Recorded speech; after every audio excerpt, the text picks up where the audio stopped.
Sí, hablando sobre todo sobre la desigualdad, es imposible no relacionarlo. Cada vez que hay una crisis económica de este tipo, la gente que tiene algún recurso puede cubrirse, o porque puede comprar un dólar, o porque tiene una propiedad, que la propiedad sigue valiendo. Pero los más necesitados no tienen ninguna posibilidad de defensa. Le aumentan los alimentos porque están dolarizados, le aumentan la tarifa. Entonces, cada crisis condena a una capa muy importante de la Argentina a una pobreza estructural. Entonces, con este modelo es imposible. Por eso ha pasado lo que pasó la votación en los asentamientos. Ahora, esa capa que se va generando, que nunca más vuelve a recuperarse. Eso te iba a preguntar, eso nunca más se restablece. Con esta ¿no? estructura económica, al contrario, lo que sucedía es que en cada crisis perdiste una capa. Ahora ya llegaste, se te terminó el colchón. Hoy ya has llegado a un nivel de pobreza, a un nivel de indigencia, de hambre en la Argentina, que ya no queda mucho más.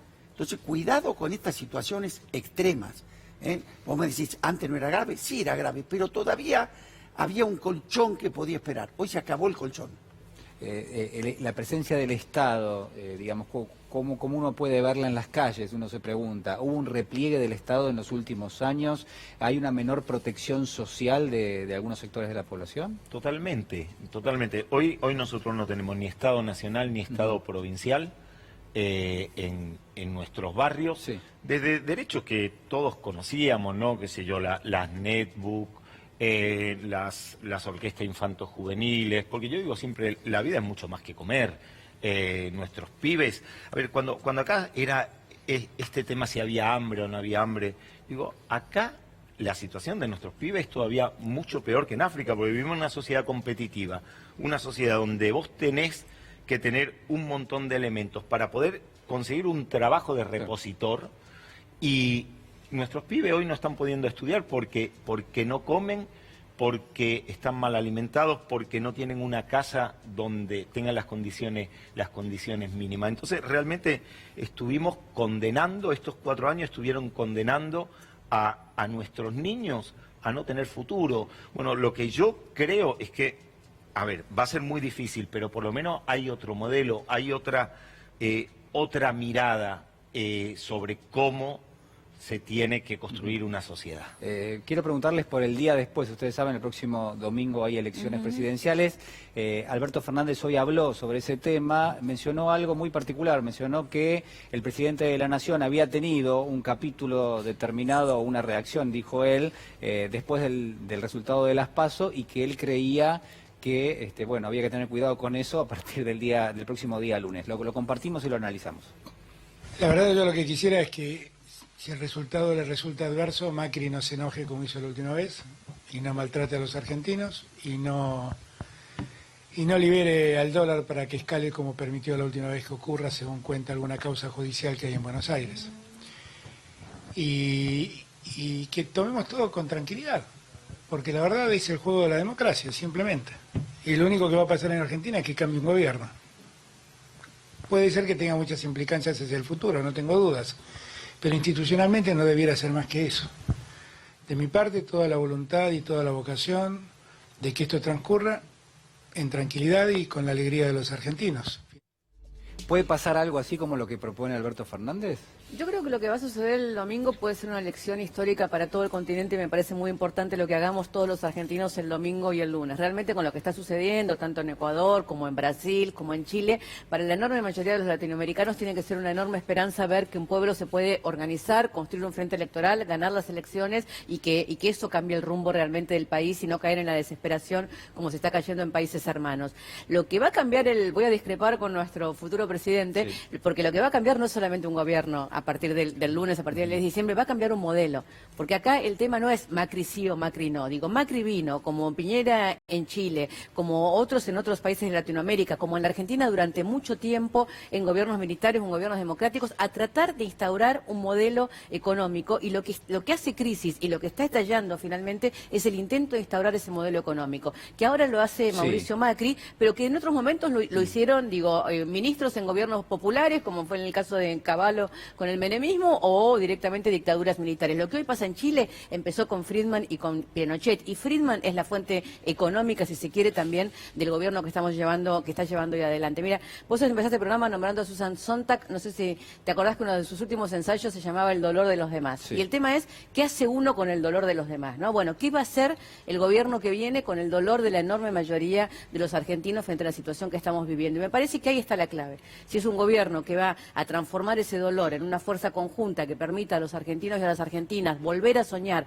con convertirnos en una comunidad que tenga futuro, donde podamos salir adelante, o si vamos a vivir con el nivel de cinismo de quienes nos han gobernado y nos gobiernan todavía hoy, que miran para otro lado, y que yo ahí sí veo algo de peligro, que es cuando escucho esos discursos de Macri arengando a la multitud, diciéndoles que todavía se puede ganar y todo lo demás, cuando todos sabemos que eso es muy difícil, está generando una situación de violencia, ¿no? De mucha ¿Cuál es la frustración. intención de eso? Más allá de Yo me imagino que tiene de la intenciones cuestión políticas, competitiva, una intención digo. política de Hay una guardar su mirada- electorado, Hay una de- mirada a futuro de construir una oposición. de quedarse con algo de poder. El 11, el 12 de agosto, a Macri se le había Sí. desgajado completamente el poder y no se sabía si sobrevivía Rodríguez Larreta o si sobrevivía Vidal o quién, pero él parecía que no sobrevivía. Hay una movida muy fuerte, evidentemente, del grupo de Marcos Peña y de Macri para que ese poder y ese grupo se Sí. consolide alrededor de él. Lo último que te digo es que el lunes, además, lo que empieza es la campaña para la segunda vuelta para que Matías Lamen sea jefe de gobierno. Así que me parece que el domingo, para los porteños y las porteñas no termina nada, sino que empieza. Eva. Sí, bueno, la verdad bastante de acuerdo con lo que dijo Gabriela. Me parece que es importante sí recalcar, volviendo al tema de Chile, que este no es solamente el capitalismo financiero, es cómo el capitalismo financiero y cuáles son el plan del capitalismo financiero para América Latina. Este modelo no tenía otra forma que terminar que no sea en esto, ¿sí? Ni siquiera uno a veces pensaba, bueno, Chile puede ser que se instala en el cambio cultural, entonces nos convirtamos lamentablemente en una sociedad desigual como la de Chile, donde muy pocos tienen todo y la mayoría no tiene nada. Bueno, ni siquiera eso. Este modelo era un modelo que era impracticable y que sí o sí terminaba en un estallido y terminaba en una crisis de deuda como la que tenemos o en una situación de estallido social como la de Chile. Pasco. Yo, bueno, valoro la tranquilidad del discurso de Alberto, porque creo que le corresponde. Ahora, en lo personal no estoy tan tranquilo, porque te soy franco, veo un presidente que ayer, yo como industrial, me aterrorizó. No comprender a dónde llevó esa política, no hablar de las 20 y pico mil empresas que perdimos, no hablar de las 40 que se siguen cayendo todos los días, no hablar de la inmoralidad de una sociedad que soporta hace más de un año tasas de interés que son predatorias, como que esto no existe.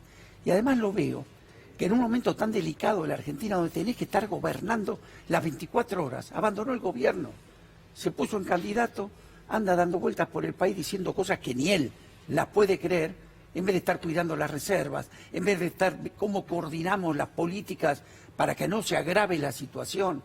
Entonces, estoy preocupado, sinceramente, porque veo que de acá hacia adelante, el día a día tenés que ir monitoreando. No habló del crecimiento económico, no hay solución de todas las cosas que estamos tratando. Si Argentina no vuelve con un modelo inclusivo de crecimiento rápido a poder generar algo de estabilidad y esperanza en la gente, este tema estuvo ausente. Entonces, creo en Alberto, me parece muy bien que nos serene, pero yo estoy preocupado por la actitud del presidente. Padre. No, bueno, a ver, los niñitos bien, nunca se hacen cargo absolutamente de nada, pero más él hasta antes de las elecciones decía que era el único camino, que esto era lo que había que hacer, que iba a seguir haciendo esto, pero con más rapidez.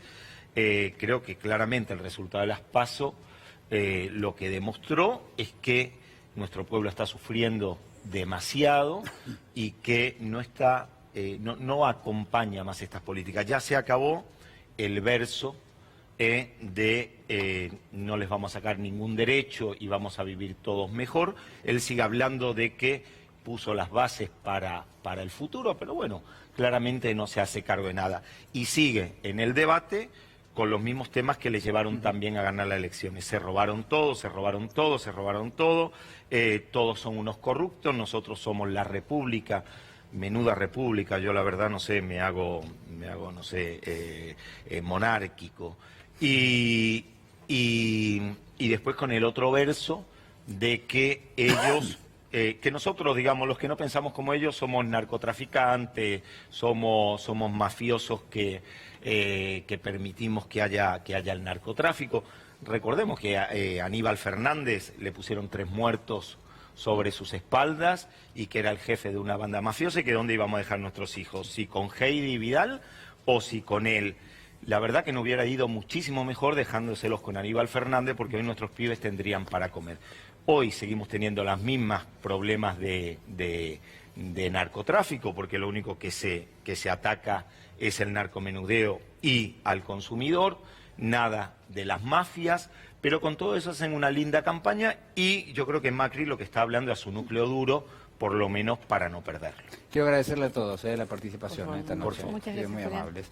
Compartimos el siguiente informe de Lautaro Maislin a propósito de lo que ha sido la marcha el día sábado, la movilización al Obelisco.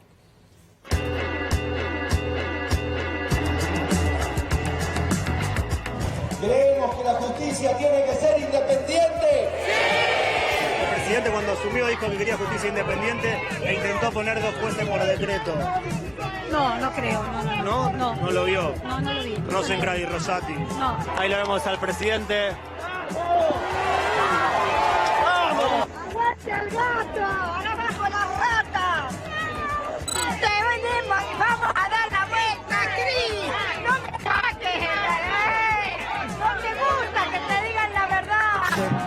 Es una vergüenza que en democracia... Contala como quieras ahora, papá. Contala como quieras. Así yo estoy trabajando. Contala como quieras. ¡No roben los votos como hicieron este año! ¡No! ¿Robaron todos los votos? Pues sí, se robaron los votos.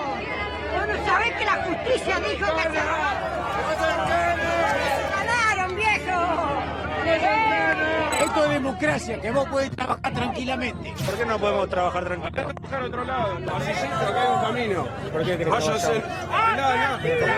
¿Cuánto le pone al gobierno del 1 al 10 en la gestión económica? A este gobierno, desgraciadamente le fue muy mal en la gestión económica. ¿Cómo analiza la gestión económica de Mauricio Macri? Estaba muy bien, pero ¿sabés qué pasa? Cuando pareció que iba a ganar el cuco, todo se fue a la miércoles, no por culpa de Mauricio, sino por el miedo al cupo. ¿Y la devaluación del año pasado? Es consecuencia del miedo. ¿La inflación del 47% del año pasado? Es todo lo mismo. Bueno, hasta acá. ¿Qué le molesta? No. Acá no pasa por la parte económica, acá pasa porque si esta sinvergüenza viene, pone los montoneros de los años 70, pone el ERP. ¿Qué son las cosas que más te gustan del presidente? Todo lo que se ocupa de la gente, cómo retomó la economía y trató de reflotarla después de 11 años de corrupción y que se lo llevaron todo. ¿Vos crees que mejoró la economía? Sí. ¿Hay algún hecho de corrupción de este gobierno que te moleste? Nómbramelo si te puedo decir. Bien. ¿Correo argentino está saltando? No. ¿Parques eólicos está saltando? Parques eólicos, la obra de los parques eólicos. ¿El hecho que benefició al hermano está saltando? ¿Hay pruebas? ¿Hay cuadernos? Sí, está la firma del hermano del presidente. No, si me da la causa, la chumeo y te cuento. Que el presidente haya hecho un DNU para que su hermano pueda blanquear dinero. No inventen. Se hace lo que se puede después de 11 años Pero el hermano blanqueó, no estoy inventando nada. No El estoy al DNU tanto. lo firmó, no está estoy al saltando. tanto. Parques eólicos, ¿Cómo? parques eólicos, peajes. Qué interesante. Parques eólicos, peajes. ¿Le gusta que el presidente haya hecho un DNU para que el hermano pueda blanquear dinero? Eso hay que verlo, eso lo usan los medios, la voz de algunas personas que quieren que llegue eso a todos, pero no es así. Pero está hecho, puso la firma el presidente, que es lo que habría que ver. No sé, habría que verlo. El tema del correo argentino. Habría que verlo, un montón de cosas hay que ver. Está caro el pasaje, ¿no? Claro que sí. Está caro el pasaje. Nosotros somos honestos. Vinimos todos con la SUBE, padre. Acá no hay micros, mirá, no hay choripanes, nadie te paga nada. ¿Sabes dónde están los vagos? En tu canal están los vagos. Tenemos gatos para rato. Nadie tuvo que pagarle, poner micros, nadie tuvo que agarrar y darle comida, plata para que venga, ni tetrabric, ni choripán. Este pueblo no merece el presidente que tiene ahora. ¿Por qué cree que prometió pobreza cero y los índices de pobreza subieron, que la inflación iba a bajar? Cuando asumió, había un 30% de pobreza. Ese 30% siguió teniendo hijos, y eso aumenta la pobreza. ¿Qué quiere decir que siguió teniendo hijos? Todo ese 30% de pobres siguieron teniendo hijos, y eso aumenta la pobreza. Tendrían que tener menos hijos. No, tendrían que trabajar. Habría que hacer laburar. Tienen que entender que hasta que no esté mejor, no le pueden dar hijos. Cada hijo cree que es un plan. Ahora sí. Ahora sí. Bien, están pidiendo. ¿No lo piden? No tienen la cultura del trabajo. Lo que hemos hecho todos.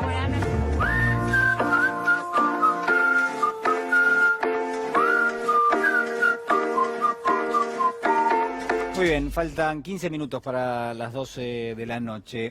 Me quedo con algo que estábamos comentando recién en la mesa y que me parece que es importante, y sobre todo lo que quiero marcar es de qué está hecha la desigualdad en la Argentina, cómo es que se llega a la pobreza a partir de... uno podría pensar determinados sectores de la sociedad que reciben algún tipo de asignación, que reciben algún tipo de ingreso, pero que de todas maneras en el combate cotidiano contra la erosión del poder adquisitivo obviamente están perdiendo una parte muy importante de la sociedad, pierde la posibilidad de llegar a fin de mes con el fruto de su trabajo o en todo caso con la combinación de el ingreso que recibe por trabajar y al mismo tiempo del ingreso que le llega por otros medios, ¿no? Es decir, a veces puede ser a través de alguna asignación o a veces puede ser a través de lo que uno denomina que es la infraestructura, es decir, la posibilidad de tener un centro médico cerca, de tener también un transporte público accesible. Bueno, todo esto conforma también la posibilidad de llegar o no a fin de mes, porque uno termina metiendo la mano en el bolsillo para pagar algo que de otra forma quizás termina siendo un bien público o en todo caso termina siendo subsidiado por el Estado.